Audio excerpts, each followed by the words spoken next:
Bruno Baudard, bonjour. Alors, Bonjour. Tu rentres d'un périple en Extrême-Orient et donc on va faire aujourd'hui quand même la vidéo pour le dernier livre, le petit dernier. Eh oui. Alors, le drôle de tour d'un maître-queux. Déjà le titre, un peu d'explication s'impose, je pense. Hein. Oui, mais maître-queux, c'est un vieux mot français officiel là. qui signifie un grand chef de cuisine. Et donc, je raconte quelque part l'histoire un peu bizarre d'un type qui est parti de Vannes et qui est devenu un grand chef en France et puis surtout au Venezuela.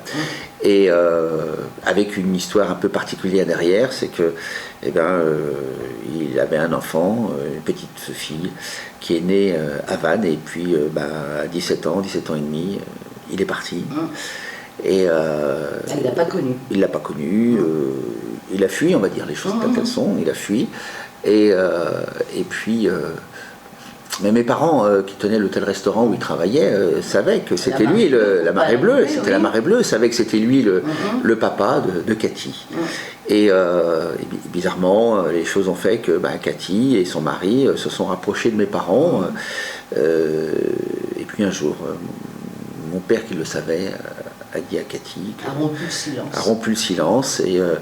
Mais à ce moment-là, notre ami Alain était parti vivre au Venezuela.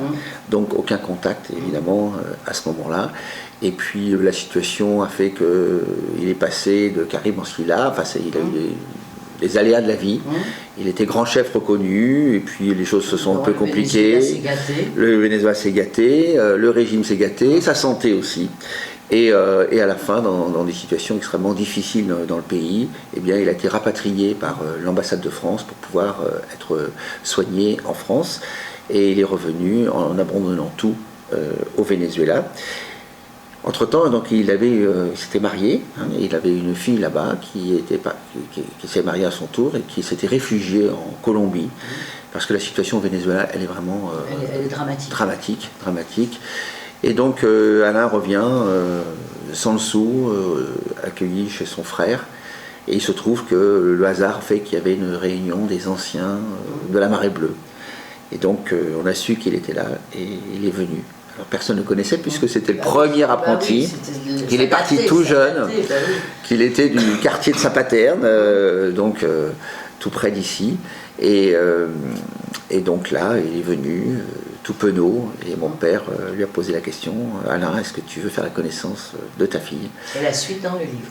Et la suite est dans le livre, et c'est une belle histoire, c'est-à-dire que ça se termine bien, c'est un conte de Noël. Pour une fois qu'il y a quelque chose qui se termine bien. Et ça se termine bien, et donc il est devenu le grand papou de la famille, de Cathy, de son mari et tout ça. Et il a eu un pack complet, enfants, petits-enfants. Il a eu la totale, parce que 58 ans après, évidemment. Et donc il fait la connaissance de Cathy à l'âge de... Elle a 58 ans quand il la connaît. Et il s'installe à Vannes. Donc la boucle est bouclée. Et il est revenu avec sa femme vénézuélienne, et puis sa fille et son gendre et la petite fille ont pu les rejoindre. Et tout le monde est revenu à Vannes, et les deux familles s'entendent très bien. Et Cathy, enfin, après des années de recherche, a retrouvé son père. Alors, pourquoi l'idée d'écrire ce livre? Mis à part que c'est parce que c'est une belle histoire. Mais en dehors de ça, il y en a quand même d'autres. Pourquoi particulièrement la proximité, la surprise? Non, moi je connaissais pas spécialement justement, Alain, j'avais souvent entendu parler de lui. Avec justement, comme il avait été à la marée bleue. Oui, il y avait, et puis derrière, en fait, ça correspond aussi à une trilogie. Les livres que j'ai réalisés avec Donjon Édition et Patricia. Mais ça remonte dans le temps.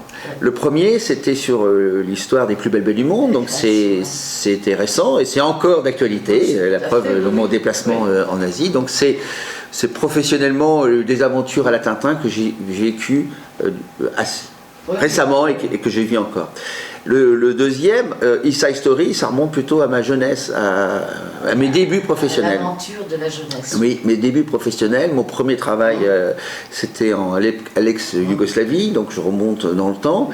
Et là, le troisième, eh bien, je remonte encore, puisque c'est mon enfance, c'est la Marée Bleue. Et donc là, je parle un petit peu de ma petite enfance et des personnages extraordinaires que j'ai pu connaître grâce à la Marée Bleue. Je parle donc de Philippe Noiret, je parle de Jean Piat, de tous ces gens extraordinaires qui sont passés. Et c'est une manière aussi de rendre hommage au travail de mes parents et mon oncle et ma tante, de Nadine et Denis Corrignan aussi, qui étaient associés. La Marée Bleue, c'était une institution à Vannes. Philippe de Vannes. Oui, voilà, et donc ça a contribué un petit peu au développement culturel, puisqu'en fait, à l'époque, le Palais des Arts était reconnu pour les tournées, etc. Et donc les tournées venaient se préparer sur Vannes, et c'est comme ça qu'on a connu tous ces gens.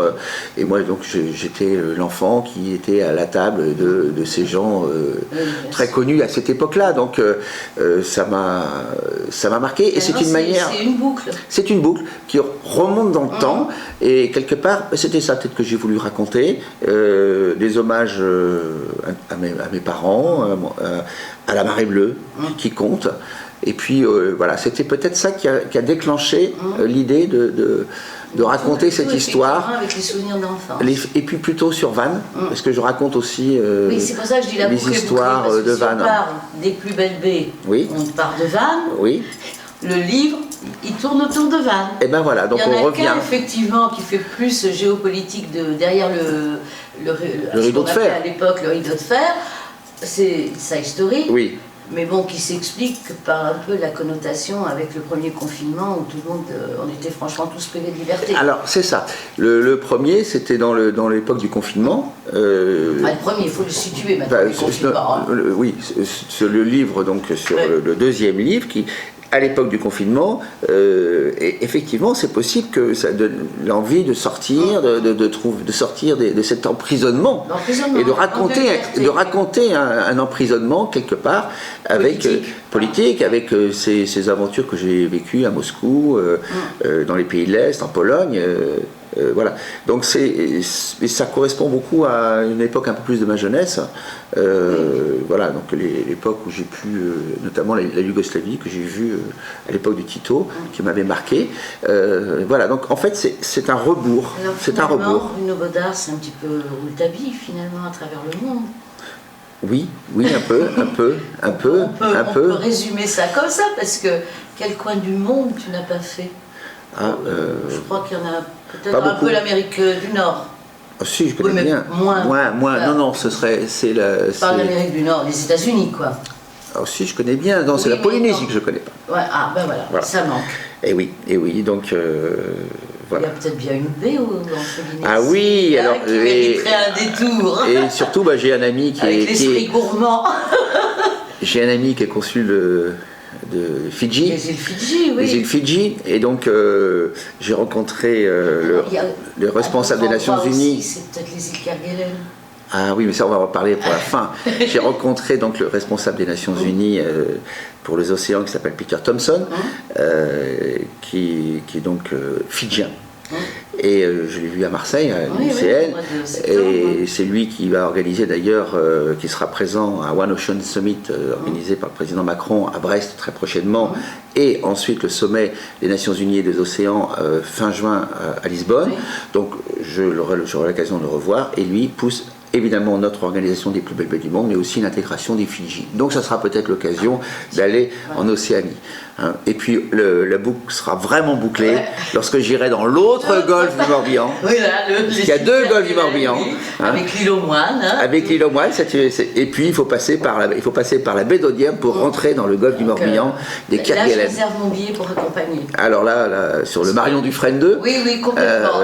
Donc ça, on va garder ça, c'est la cerise. Ça, oui, ça sera la boucle, sera vraiment bouclée. Merci. Merci.